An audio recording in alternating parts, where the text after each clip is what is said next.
বিসমিল্লাহির রহমানির রহিম। সিফাত cooling system চ্যানেলে আপনাদেরকে স্বাগতম। আজকে আমরা যে বিষয়টি নিয়ে আলোচনা করব সেটি হচ্ছে ভ্যাকুয়াম।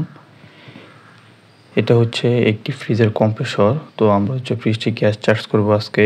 তো গ্যাস চার্জ করার জন্য আমরা হচ্ছে চেম্বার এবং কন্ডেন্সার ফ্লাশিং করার পর ওয়াশ করার পর হচ্ছে এগুলো জ্বালাই করে নিয়েছি। এটাকে আপনি দেখতে পাচ্ছেন, এটা হচ্ছে ফিল্টার বা স্টেনার। এটা হচ্ছে জ্বালাই করা শেষ। এখন হচ্ছে আমাদের শুধু সাকশন লাইনের সাথে ইভাপোরেটর থেকে যে লাইনটি এসেছিল সেটা শুধু বাকি জ্বালাই করা। ভ্যাকুয়াম হচ্ছে আমরা ফ্রিজে যখন গ্যাস চার্জ করি, তো গ্যাস চার্জ করার সময় হচ্ছে ফ্লাশিং করতে হয় চেম্বার, কন্ডেন্সার এবং বিভিন্ন স্থানে হচ্ছে জ্বালাই করতে হয়। এই জ্বালাই করার কারণ হচ্ছে ভিতরে যে অপদ্রব্য বা জলীয়কণা সেগুলো হচ্ছে থেকে যায়। তো হিউম্যান সিস্টেম হচ্ছে বায়ু শূন্য করার জন্য হচ্ছে এই ভ্যাকুয়াম করতে হয়। ভ্যাকুয়াম আমরা দুইভাবে করতে পারি, একটা হচ্ছে সেলফ ভ্যাকুয়াম আর একটা হচ্ছে ভ্যাকুয়াম পাম্পের সাহায্যে হচ্ছে ভ্যাকুয়াম। তো আমরা সর্বপ্রথম হচ্ছে যে নবটি নন রিটার্ন বাল্বে সেটি হচ্ছে লাগিয়ে নিব। নন রিটার্ন বাল্বের সাথে লাগিয়ে নেওয়ার পর হচ্ছে আমাদের হচ্ছে এখন লাগবে একটি হোস পাইপ আর একটি হচ্ছে গ্যাস ম্যানিফোল্ড। তো আমাদের হচ্ছে মিটারটি, গ্যাস ম্যানিফোল্ড যে মিটারটি সেটি হচ্ছে লো প্রেশার হলে ভালো হয়। আমি হচ্ছে আজকে আমার কাছে এখানে একটি হাই প্রেশার মিটার, তো আমরা চেষ্টা করবো লো প্রেশার মিটার দিয়ে হচ্ছে ভ্যাকুয়াম করার জন্য। তো আমরা হচ্ছে গ্যাস ম্যানিফোল্ডে হচ্ছে হোস পাইপ হচ্ছে সেট করে নেব। তারপরে হোস পাইপের অপর যে প্রান্ত এটা হচ্ছে আমরা নন রিটার্ন বাল্বের মাথায় হচ্ছে সেট করব। দেখতে পাচ্ছেন এভাবে হচ্ছে আমরা এটি সেট করব।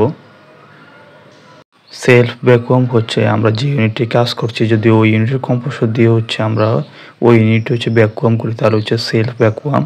আর আজকে আমরা আলোচনা করব হচ্ছে ভ্যাকুয়াম পাম্পের সাহায্যে কীভাবে আমরা হচ্ছে ইউনিটটি আমরা ভ্যাকুয়াম করব। তো আমরা নন রিটার্ন বাল্বের মাথায় হচ্ছে হোস পাইপ এবং মিটারটি হচ্ছে লাগিয়ে নিয়েছি। এবার হচ্ছে ভ্যাকুয়াম পাম্পের মাথায় হচ্ছে আমরা আরেকটি হোস পাইপ হচ্ছে সেট করব। এখানে দেখতে পাচ্ছেন এটা হচ্ছে ডাবল স্টেজের একটি ভ্যাকুয়াম পাম্প। এটা দিয়ে আপনি প্রেসারও দিতে পারবেন এবং হচ্ছে আপনি বায়ু শূন্যকরণ করতে পারবেন। তো এখানে হচ্ছে সাকশন এবং ডিসচার্জ দুইটা পোর্ট। তো ডিসচার্জ যে পোর্টটি সেটার সাহায্যে হচ্ছে আমরা প্রেসার দিয়ে থাকি, আর সাকশন যে পোর্টটি সেটির সাহায্যে হচ্ছে আমরা ভ্যাকুয়াম করে থাকি। আমরা গ্যাস মিটারে হচ্ছে আরেকটি প্রান্তে হচ্ছে আমরা আরেকটি হোস পাইপ সেট করে নেব এবং ভ্যাকুয়াম পাম্পের হচ্ছে সাকশন যে পোর্টটি সেখানে হচ্ছে আমরা হোস পাইপটি লাগিয়ে নেব এবং হচ্ছে যে মিটারের যে বাল্বটি সেটি হচ্ছে আমরা খুলে নিব। মিটারটি এখন সম্পূর্ণ খোলা। তারপর হচ্ছে আমাদেরকে হচ্ছে যে আমাদের ভ্যাকুয়াম পাম্প হচ্ছে চালু করতে হবে, তখন হচ্ছে ভ্যাকুয়াম হচ্ছে চালু শুরু হবে।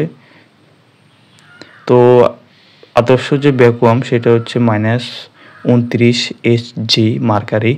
আমরা হচ্ছে যতক্ষণ পর্যন্ত আমরা এটা মিটার হচ্ছে -29 HG-তে না যাবে ততক্ষণ পর্যন্ত আমরা ভ্যাকুয়াম করব। এক্ষেত্রে হচ্ছে আমরা 20 থেকে 25 মিনিট হচ্ছে, যেহেতু ছোট ইউনিট, 20 থেকে 25 মিনিট হচ্ছে আমরা ভ্যাকুয়াম করব। যখন আমরা একটি ফ্রিজে গ্যাস চার্জ করি যদি আমরা ভ্যাকুয়াম না করি তাহলে যে সমস্যাটি হবে যে সিস্টেমের মধ্যে বা ফ্রিজটিতে যে হচ্ছে রেফ্রিজারেশন যে সাইকেল সেখানে যে হচ্ছে অপদ্রব্য বা জলীয় কণাগুলো থাকে এগুলোর সাথে যদি আমরা গ্যাস দিয়ে দেই তাহলে হচ্ছে এটা পারফেক্টলি হচ্ছে সঠিকভাবে হচ্ছে ঠান্ডা করতে পারবে না।